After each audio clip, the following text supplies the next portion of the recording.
I'm Jareb Ramos, defensive lineman for Arapahoe High School, class of 2022, Montana commit, and you're listening to Playmakers Corner. Hey, y'all, welcome back to the Playmakers Corner podcast. I am one of your hosts for today, Kodey Stauffer. And I'm your other co-host, Mazen Austin. And today we have a very special guest, one of the top prospects in the state of Colorado, and the number one rated edge/defensive end on our seniors list here. If you'd like to introduce yourself, where you're from, where you played football, and and your graduating class, go for it, man. Yeah, hey, my name is Jareb Ramos. I'm class of 2022 senior right now, and I play for Arapahoe High School. Ramos. So we've been saying it wrong this whole time, huh? Nah. People either say Ramos or Ramos. It's either or. All right. Well, I'll try and cut the habit and say it how you say it because it is your name. But, to start off this interview, just kind of like a warm-up question of sorts, we like to get to know players and their relationship with sport. And, I mean, if you even only selected out of this year, there's plenty of plays to choose from and whatnot. But we'd like to know, what is your favorite sports experience or memory while playing this? This could be a whole game that you had that was super memorable. This could be a particular play or, a season. It could be in football. It could be in any other sport, honestly. Like we had Arden Walker on last year, and his was a basketball memory. So really just whatever you think of, like playing sports, you're like, yeah, that's why I love doing what I'm doing. Yeah, it's definitely probably the big plays, like any sack that I get. But one memory that I have that's really big is this year when we beat Creek 13-10. So that was a big game for us. Yeah, I was actually at that game, man, and you guys played your hearts out there. Yeah, Mason filled us in on it, and even being former alumni, I'm going to admit it, we were definitely surprised, and obviously excited. I don't think we beat Creek in my 4 years when I went to Arapahoe, so, that was huge for the program and obviously monumental towards that Co-Centennial League crown that you guys eventually would have. But kind of moving on, while also acknowledging that was sick. And moving on, what is your favorite sport viewing experience? We kind of assume that if you play sports, you're probably also a fan of sports in some capacity. So this could be a live game that you watched, a memorable game on TV, or something along those lines. It would definitely have to be when I went to the Broncos game. I guess it was like middle school. My aunt bought us tickets. So it was a great game. Nice. We always loved going to Broncos games. Mason and I actually got to see the last game against the Oakland Raiders when we won by like 1 point when they went for 2. So, we're a couple of Broncos fans here ourselves. So there's a surprising amount of non-Broncos fans in the state of Colorado. So it's kind of refreshing to hear some fond memories of the Broncos. But with all that being said, here to talk football. We talked about your game a lot on our episode, so I'm going to toss it to Mason here to kind of get your reaction to that. Yeah, so, I'm kind of the offensive and defensive line guy that, watches a lot of film. And I've seen a lot of your film, and we did a whole breakdown in that episode. I was just wondering what you thought about our evaluation of your game. Yeah, so I actually thought it was amazing. Just hearing someone break down like my film, I've never heard that. So I just wanted to say thank you for that. But I guess the thing that I kind of like pulled out of that was the feedback. I thought that was great. I loved hearing you guys talk about what I need to work on. And one thing was that you guys mentioned was my stance. Talking about some things that maybe I don't like as much. I'd say, Mason, you have a different kind of point of view on this because you kind of watched a breakdown on a stance like his.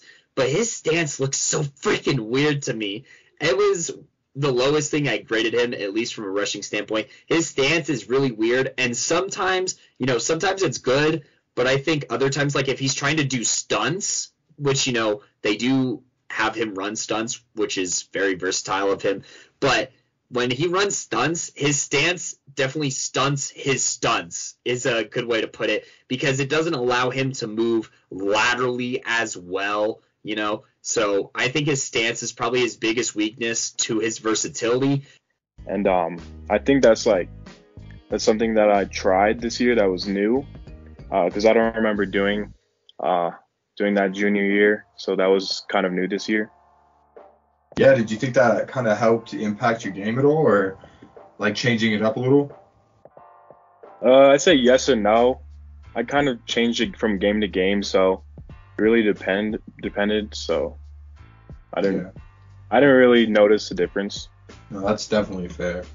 Going into it, what are a couple qualities or, abilities that you have that separate you from other defensive linemen in the state, like that you see yourself doing that other guys just aren't? For me, I'd say the biggest thing is film, just being able to read your key, and the other thing is my hand fighting. I think that's like a really big thing that I have in my hips too. For him to be 6'4", 260 and be able to speed rush the way he does with the bag he has of different pass rush moves, being able to knock the hands out of the way. Yeah, no, I've definitely seen a lot of your film, man, and your hand fighting is unmatched with a lot of guys in this state. But you work over there at 6'0", don't you? Yeah, that's where I work it every day. That's where the lab is where we get the work done. So, as you said, one of your favorite games this year was Creek and stuff. How was it trying to prepare against like some of those tougher offenses, the Legends, the Grandviews, the Vista, Creek, how was it preparing against them versus other people? Well, I say the biggest thing this year is early we kind of took a loss to Mount Vista, and that I kind of pushed us the rest of the season to not take any game for granted. So I think we took each team the same. Like, we took them the same. We watched film on them the same. The only thing was scheme-wise. That's the only difference that we had against each team. That's very fair. Do you think Creek was probably the toughest opponent you guys faced, or?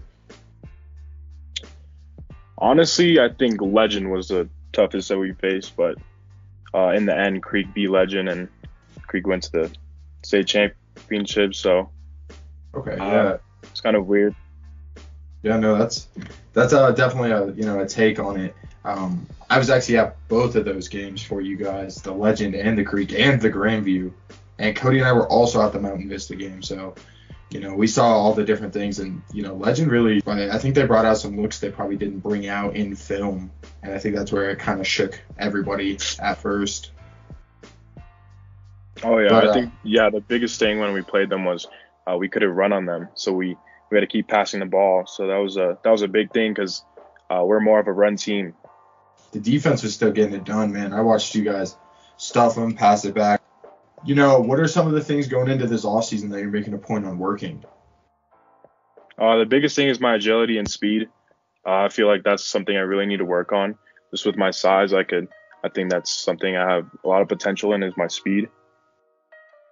Yeah, no, you don't. I am going to go ahead and pass it back to Kodey to get into a little more of the recruiting side of this.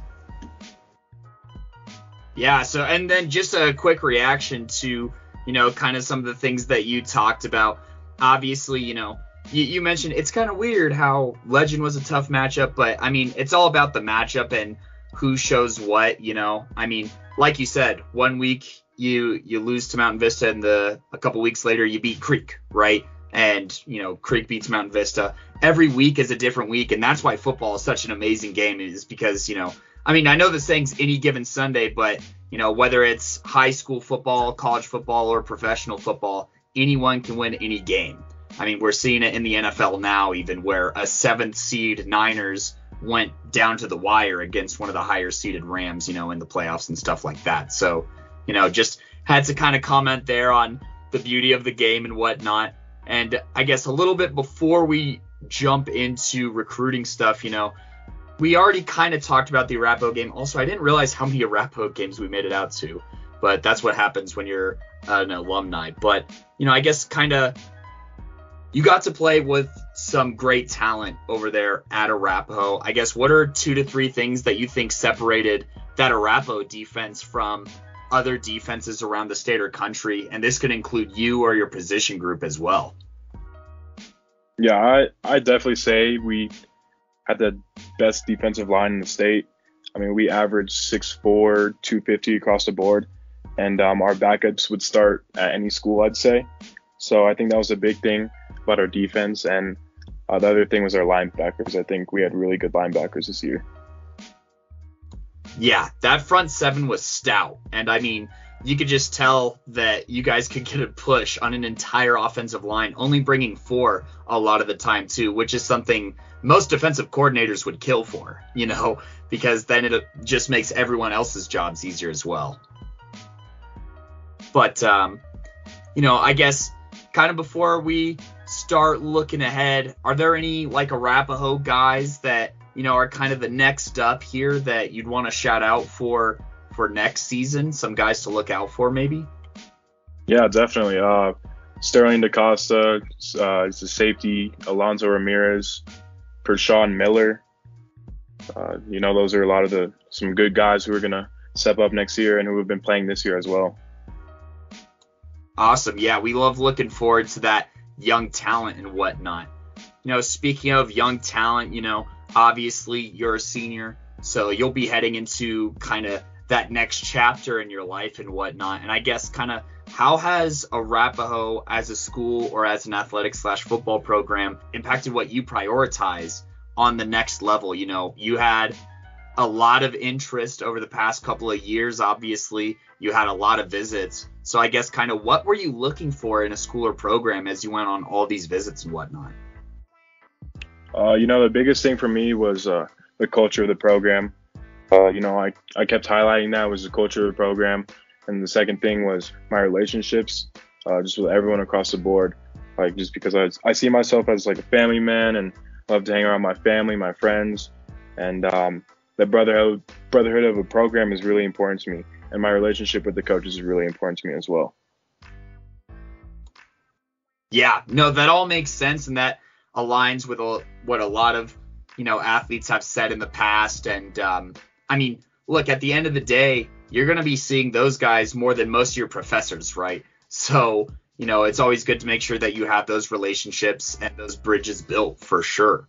And, with all that in mind, Mason and I here, we pay attention to the social media quite a bit, maybe more than some of our followers. So where are you going to be playing college football? I will be playing at the University of Montana. Ooh, all right, man. I'm somewhat familiar with the University of Montana a little bit, having gone to Northern Colorado. They play in the same Big Sky Conference, so that's high level FCS football. Montana, they're constantly in contention for, that tournament at the end of the year at the FCS and whatnot. So congratulations on that commitment. And congratulations on that fit and finding what you're looking for. And I know that, Thank you. This recruiting journey, even from an outside perspective, looked pretty crazy. So, if you kind of want to talk about your recruiting story, because I know at one point you were committed to CSU to be a Ram, and then, Adazio kind of got let go. So what was it kind of like leading up to that CSU commitment? And then kind of what was your thought process following, decommitting and whatnot? So before I committed to CSU, I was talking to a couple Power 5 schools, and then I realized they were all offering preferred walk-ons, so that's why. So I decided to go with CSU just because it was home, it was close to home, and then the new staff came in, and they decided to let go of other commits. So that was kind of a big thing, but at the same time, it wasn't really, just because I was already talking to other schools at the same time. So it all came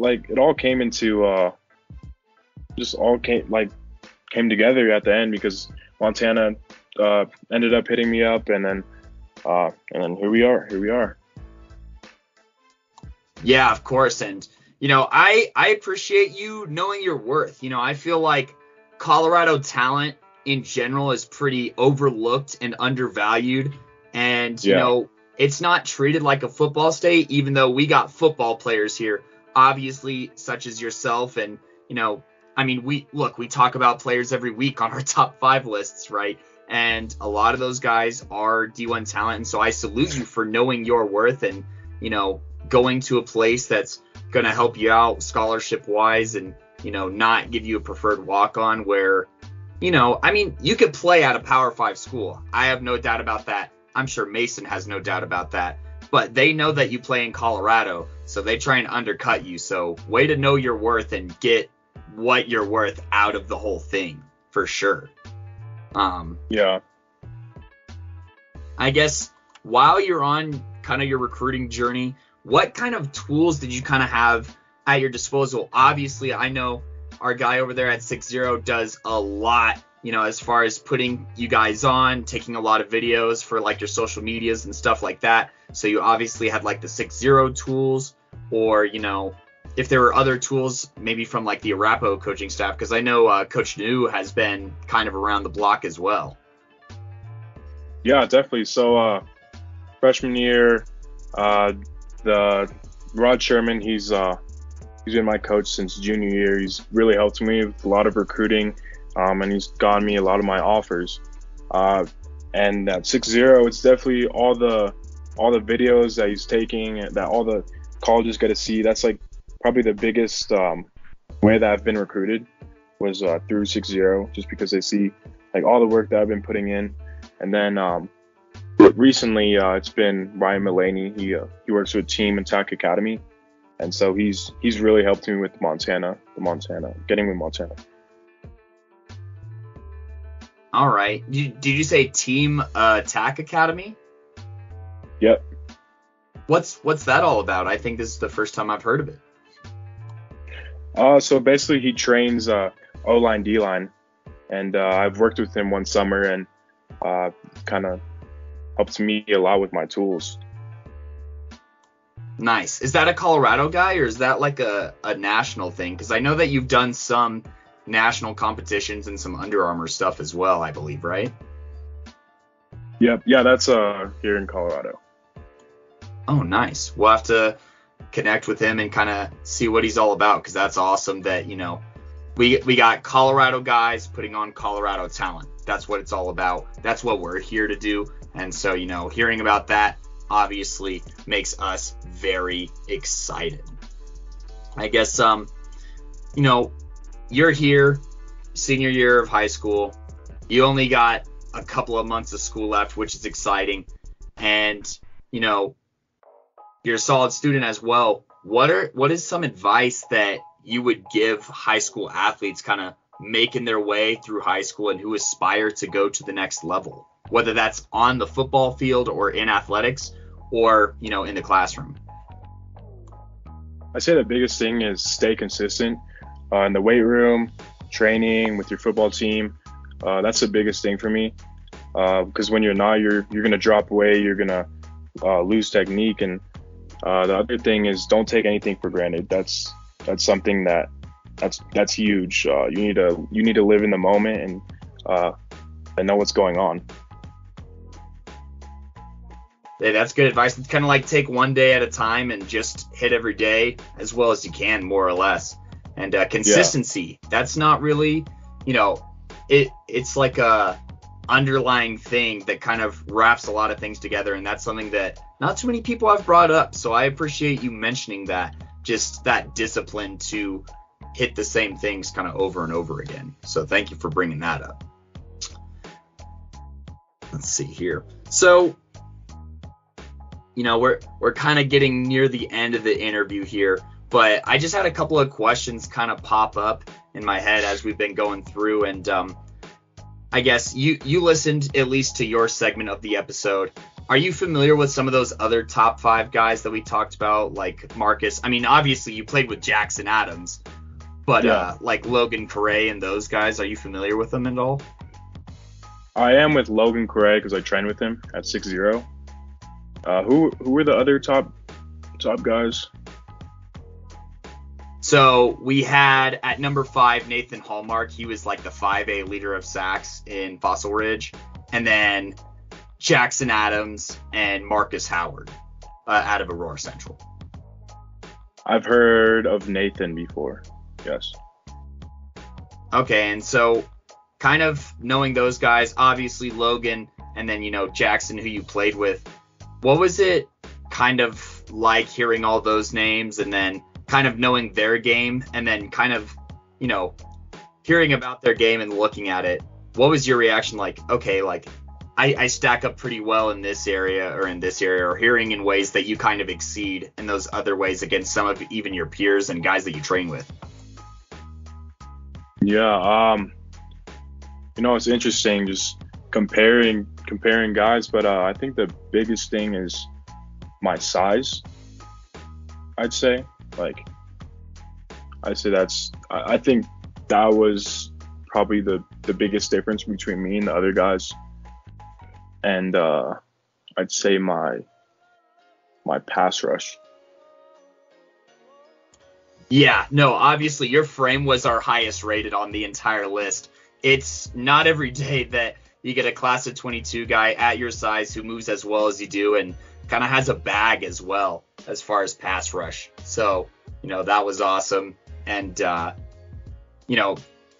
getting to play next to another 3-star guy on that line is obviously exciting as well. So, Arapo, you guys had a lot going for you this year, and that was just awesome to hear. And, obviously ended pretty successfully for yourself and Arapo. Obviously, didn't get that state chip, but one of the further postseason appearances from Arapo in quite a long time. So congratulations on that, obviously. Yeah. Thank you. And now that we're getting towards the end of this interview, we want to just give you time to shout out anyone in particular who you would like to mention who's been important to your academic or athletic career. This could be friends, family, coaches, or fellow players. Just take as much time as you need to just make sure that you kind of thank everyone who's been a part of your journey or your process, man. Yeah, well, first I want to thank my parents. They've been with me the whole ride. And then, I want to thank Matt McChesney at 6-0 with helping me with all my technique work and film and recruiting and everything. Rod Sherman, he's been a big part of my life. He's been my mentor and my head coach for 3 years. Coach Joe New, he's been my D-line coach, and he was our head coach this year. But he's been my D-line coach for the past 4 years and my mentor. And then I also want to shout out to Jackson Adams. We've had each other's backs, and we're always pushing each other and making each other better. So, yeah.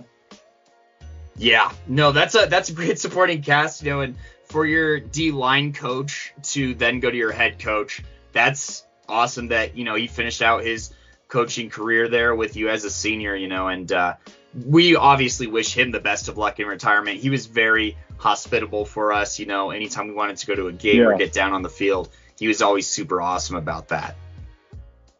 Yep, and, it takes a village to create an incredible player, and, Jareb Ramos is an absolutely incredible player, and we are so thankful to have you on the show, man. Thanks for stopping by and, letting us have some of your time. Yeah, thank you. Thank you for having me on here. Yeah, and, very excited for your future, and, gonna definitely be seeing you on my ESPN app. I keep track of Northern Colorado, and they have a matchup with Montana basically every year. So, I'll be keeping tabs kind of that way, and, anything you need, obviously, in the future, just feel free to ask, man. But with all that being said, you are listening to this interview probably on Spotify, Apple Podcasts, Google Podcasts, or Anchor. You can hear about episode notifications by following any of those or subscribing so that you get notifications for all of our latest episodes. You may have also found it through social media, whether it was Instagram, Twitter, Facebook at Playmakers Corner or at Playmaker Corner. We are also on TikTok as well, where we are going to be releasing a TikTok about Jareb here and his accomplishments and a little bit of his film breakdown as well. If you haven't already, go ahead and listen to our Top Edge Rushers episode. It's episode 104 here. So that's episode 104 to listen about Jareb's full game And I have been one of your hosts, Cody Stoffer. I'm your other co-host, Mazen Austin. And peace.